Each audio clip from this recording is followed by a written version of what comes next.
Twój startup. Today I'm with Philippe Graux. Hello. Hello, nice to see you. Philippe is working with our foundation, but what exactly we are doing? So I have a project regarding the public speaking area. So mainly I do some consulting or coaching, and I help entrepreneurs mostly to prepare conferences, webinar, or even to pitch their business the best way possible. And how it all started? So it all started, I guess, personally spoken through my life. I was living for 24 years in France, and I used to move from one city to another, in total 11 cities. So I quickly understood the interest to have some public skills, public speaking skills in order to make friends at first, everywhere I went. And then I chose the studies connected to the business area in order to even work on them more and get comfortable. So then after I decided to knock at the door of one of the biggest companies in the world, which was Coca-Cola. And I've been working there as a sales representative. They trained me a lot on public speaking.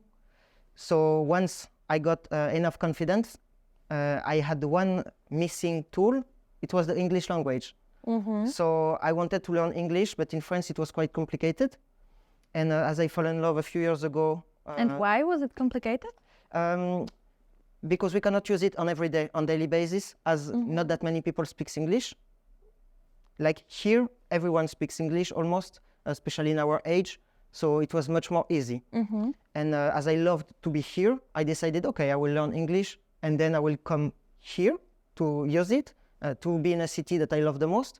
And to combine public speaking skills with English, it could open me a lot of doors, professionally spoken, to go to the success that I was waiting for. So I think to all the little actions, since I was kid, since I moved, my studies, my job, and then my dreams, finally connect all the dots to make me feel like, okay, it's a passion. I love to work on it. I love to get better, to learn, to read about this. So it's just a habit that became a passion. And you remember the moment when it all just came into one? Yes, definitely. So soon after I arrived to Warsaw, I found my first job, but it was not very good conditions because it was my first. I just wanted to take one to come to live here, but then I needed to make some extra money. So I decided to teach French. And I quickly introduced some public speaking exercise to make people feel more confident, more comfortable as well with the language. And I had a lot of fun to help them to speak, to improvise, or to prepare some conferences, let's say. So it was the moment I said, okay, I love doing that. Maybe teaching French, not that much. My job, not that much. So I have to find something that will help me to provide those skills to people. And meanwhile, I've been working in different corporates, 7 in total in Warsaw. I've been opening different businesses. Also a restaurant in 2019 that I closed in 2021. But still, all those experiences, let's say, helped me to get closer and closer to my goal. And right after the restaurant, when I closed it, I say, okay, what did I do? What I loved the most?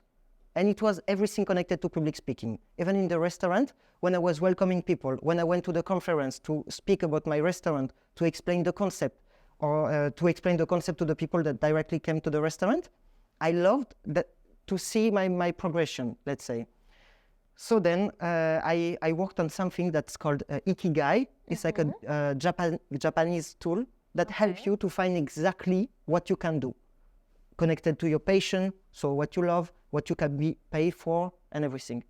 And I said, okay, I will just be a coach on public speaking. So the power of change. Okay, I will interrupt you. Yes? Can you say more about this tool? Because it sounds really interesting. Definitely. So this tool was created to help people to find the purpose of their life. But of course, you can use it to find your main job.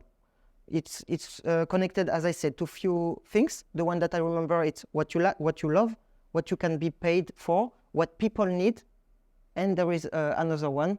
And thanks to all of that, I spent a few weeks to work on it. It was not just one thing that came quickly, but still, it helps me to be like, okay, if I have one life to live, what exactly I want to do? And just after the Ikigai, I say, okay, my next business will be connected to public speaking. I want to help people to give them the tools because thanks to the restaurant, I've been to, let's say, many events. So I met a lot of entrepreneurs, and I saw that a lot of them has pain to pitch their business. So I was like, I can definitely do something about it. So then that's how the power of change was born. Like I say, okay, I will make something that's called the power of change. I will help people to, let's say, get better public speaking skills, and then we will work together. So I started with different kind of customers, entrepreneurs, some corpo, some managers, also for the companies. And even this year, I got my first contract with TEDx conferences. So it's an association, so you don't get paid for it. But for me, it was the best contract I never had before, because it was TEDx, all what I love regarding the conferences. So for someone who loves public speaking, like this is the main goal. And it was a huge project, like 7-month work to help all the speakers to prepare their conferences. And it happened in October, so last month. So it was very interesting to finally, after helping all of them, to go there on the D-Day, to see their conferences, to see that they achieve their goals, and to all thanks each other at the end.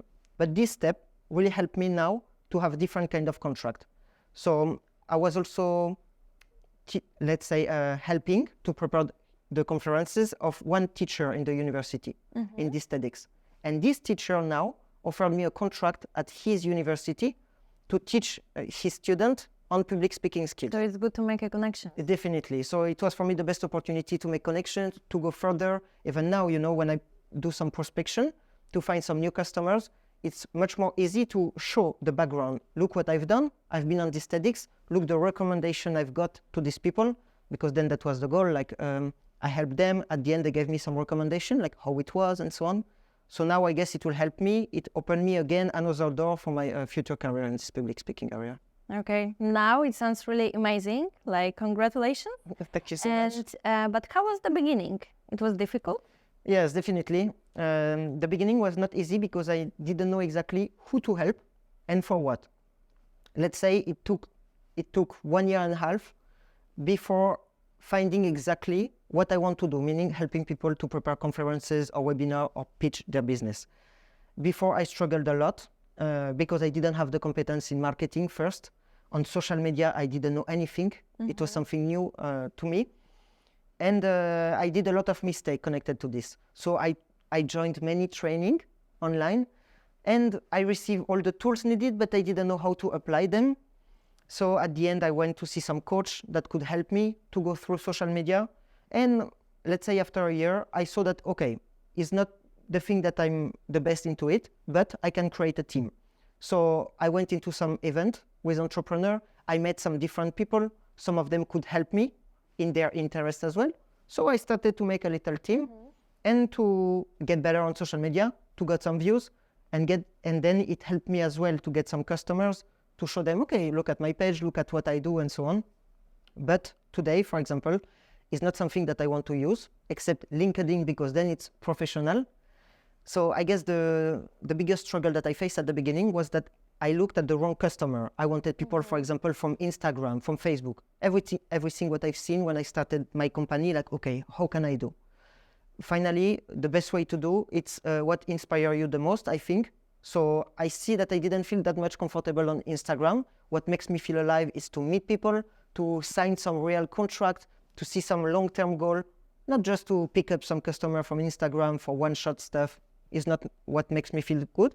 So now I totally changed. I don't spend that much time on Instagram. My last post is about 2 months, maybe 2 months ago. I just focus on LinkedIn, speaking to people, going to some event, meeting entrepreneurs, and then it goes much more far than before. So yeah. I want to go back and to ask you one, I think, important question, and for me interesting. How it became that you are in Poland? When you decide to move to our country? So it was first time in 2015 when I was working in a cheese company as a sales representative in France.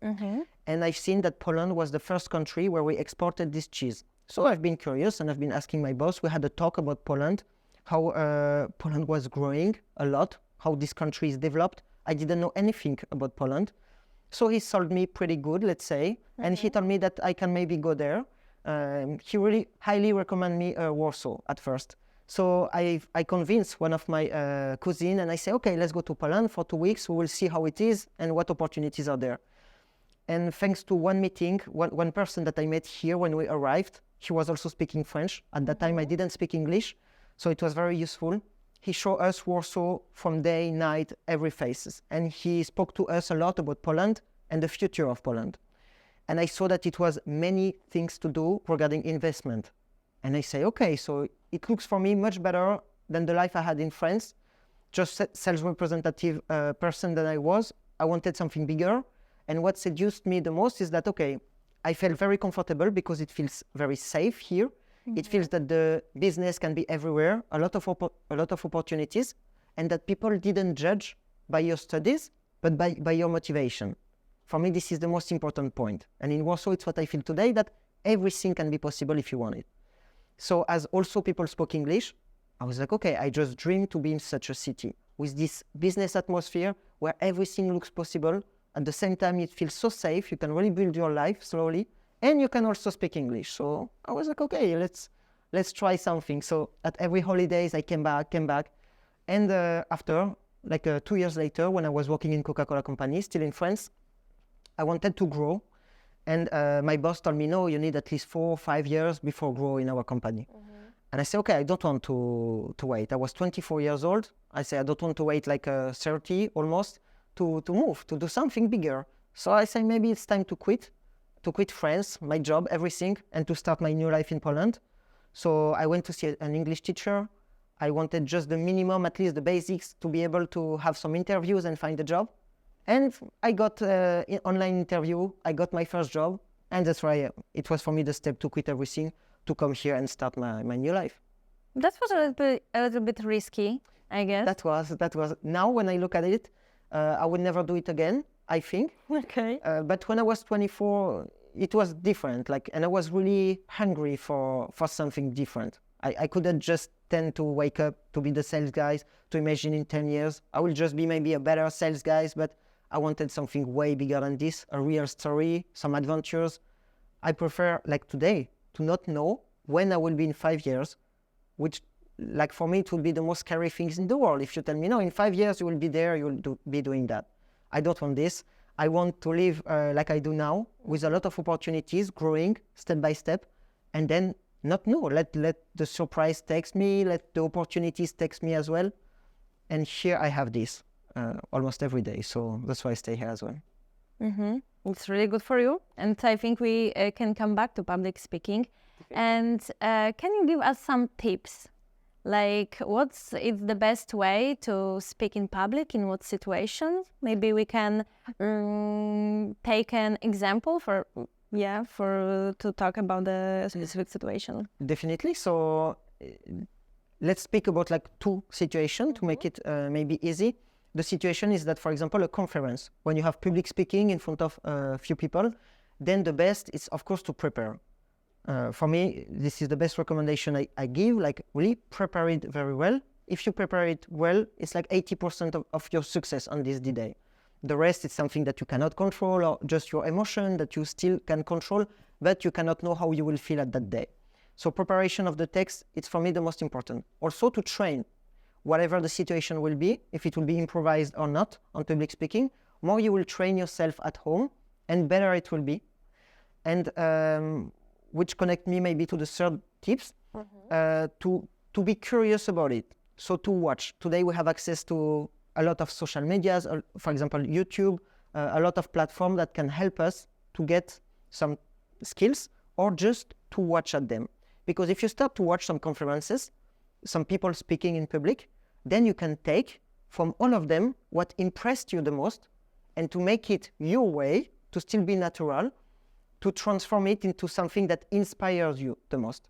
So if you just do this, take some notes, try by yourself after, but on your way, not to do copy-paste on other people, then you will get some vibes that, oh, I like when I speak this way. I like when I prepare this way.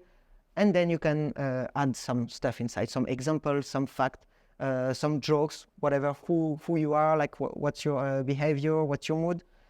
So more you will prepare, watch, be interested into it, easier it will become for you. The worst things to do is just to push back the public speaking because it's scary, because then every time you can feel uncomfortable. And you work with gestures or with the theme of the speak? So with everything. At first, I work only with, for example, the text, so the preparation. Then I work with all the articulation, intonation, because this is very important. And then the nonverbal language will be like the cherry on the cake, because it will be like the best thing at the end, just to show what impact it can have on the audience when we do that. So all the aspects for me are important. And I'm curious if you work with a natural attitude and you always say to your client, like, be natural, like do this or this, but still be yourself. Or you just prefer the way like, okay, here you have to be more louder, here you just be quiet, here you can open your hands. Which way is better for you? I think it's a very good question, because we hear a lot in public speaking, you just have to be natural. But it's not the advice I would give, not the full advice that I would give. There is a part of truth that you have to be yourself. People has to feel it, that you speak because it's you. But you have to be much more enthusiastic than if you will speak with a friend. So the thing that now then you ask like about what I say to the people that I coach, for example, I tell them what impact you want to give to the audience at this moment. So I will not force them to say, you know what, maybe you should say it louder, or you should put this expression, this emotion. I just ask them what emotion you want to give, and then how you feel it will have the best impact on the audience, and how you would feel the most comfortable to say it. And then we start to work on it. With us, let's say the thing that I want to avoid is that it looks like a theater. It doesn't have to be like this. It just have to be a message that it's true, come from you with enthusiasm, because you know what you are talking about and you really want to help someone. So it could be also one of the tips, like when you speak, make sure that it's really worth it, that you know where you go, that you know why you say this, and that you know how it can help people. And then when you prepare a conference this way with someone, it will be easier for them as well to know if they want to speak louder at this moment, if they want to let a silence for 5 seconds before saying something else, then it will be natural, and we work on every sentence this way, let's say. It has to be natural, but still with higher energy, because they have to feel it. Of course. So what's the most common mistakes? I think the most common mistake, first of all, is to not prepare anything. So it's mostly about the preparation. I think yes. It's mostly about the preparation, thinking how to do it, because you have all the time to feel that you do something for a purpose. The worst is to start a public speaking when you don't know exactly where you go. People will feel it. Or like one of the most common mistakes on a presentation, on a conference, is to make a presentation instead of a public speaking. So people come sometimes with a PowerPoint and they just make presentation, meaning people just look at the PowerPoint and they follow slide by slide. It's super annoying. There is no connection, nothing. What I do with my customer, like I really help them to make the transition between both presentation and then public speaking.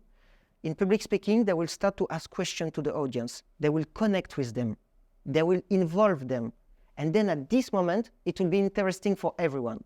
The public will want to know more, and the person who speaks will want to say more, will want to make them even more interested. So I think, yes, the worst mistake would just be to not connect with the audience, so to make a presentation, not public speaking, and to not prepare, of course, and to not be enthusiastic when you speak. Some people feel it. Really, we can feel the emotion, or some word can have different meaning. Just to give you an example, yesterday I was in a conference with Jordan Belfort, who came to speak about business, and he gave this example that really spoke to me regarding public speaking. For example, so my name is Philippe. I know exactly what my mom means when I was a kid and she called me. If she said, Philippe, I knew that something can be wrong. And if she said like, Philippe, I knew that it means like, okay, where are you? Like, are you here? Or if she said, Philippe, like it means like, you are cute, like I did something, yes, exactly, come on. So, you know, one word can have a lot of different meaning for the audience, and it's the same for a conference. If you start to speak and use some words without the good emotion behind that you want to give them, it can go totally wrong, and people will be or annoyed, or they will start to think about something else, and then you will disconnect the speech, which is not what we want, of course. And what was the most interesting project you were working with? So the biggest, and for me the best, was the TEDx, because really I took so much pleasure to work on different conference, different topics that I didn't know anything about. So, you know, they had a lot to teach me. I learned a lot. It was very inspiring. And now talks are always very inspiring. Exactly, because people know a lot about their subjects. We can feel it. So for me, it was also amazing to learn a lot. And they are people who really don't know how to speak in public? No, I don't. They start with a good level, or? I think that everyone can have a good level. It's just the way of saying. First, these people who come for TEDx, they want to give a message. So as soon as they still want it, whatever the level is, it will go in a good way, quickly, because it's just the way of giving the message.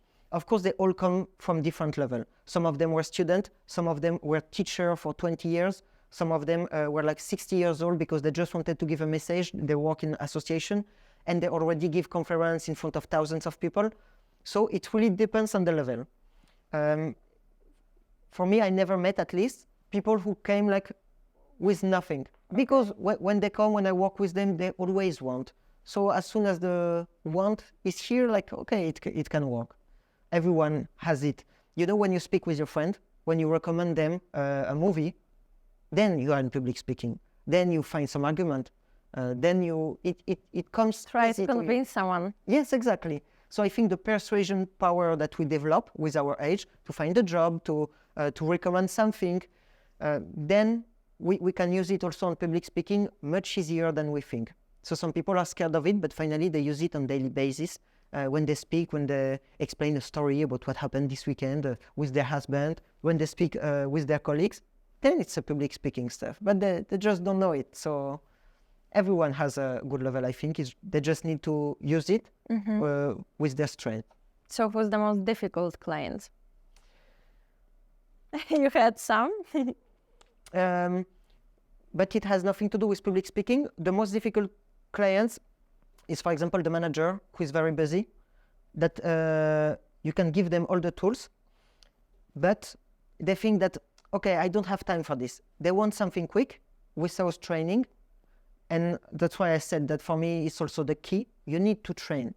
You need to train more and more to feel more and more comfortable, because this is the key. You cannot go in a conference in front of thousands of people and expect that you won't feel super stressed, that your voice won't be shaking at the beginning.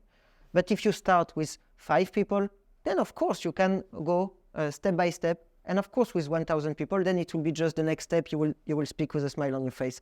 But you need to train. So it's the same when you're a manager with a team, when you need to explain something, when you need to teach something or to announce something, you need to train slowly how to get better and better. And you cannot just expect that, okay, tomorrow you will be the most amazing manager because you develop your public speaking skills while listening to someone who tells you how you can get better.